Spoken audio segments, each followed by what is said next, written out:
მომავალი წლიდან ქვემო ქართლის ფერმერები ბოსტნეულის ახალი საცავით ისარგებლებენ. თანამედროვე ტიპის სამაცივრე და საშრობი მეურნეობის პროექტი მიწის 21,000 კვადრატული მეტრის ფართობზე კომპანია აგროინვესტის მიერ განხორციელდება.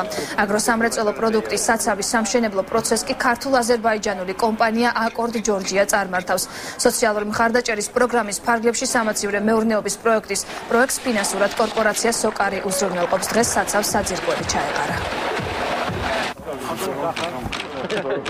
ზოგადად შენახვის საშუალება მოსავლის მერე არის წინაპირობა იმისა, რომ წარმოებელი არ იყოს მართული ბაზრის მიერ და პირიქით მას შეეძლოს თავისი პროდუქცია იმ დროს გაიტანოს ბაზარზე, როდესაც თავად ჩათვლის ამას საჭიროა და როდესაც უფრო უკეთესი ფასის მიღების საშუალება ექნება. შესაბამისად, ეს საკმაოდ მნიშვნელოვანი პროექტი გახლავთ. გამომდინარე იქიდან ერთი რომ იცით საგაზაფხულო სამუშაოები ინტენსიურად მიმდინარეობს.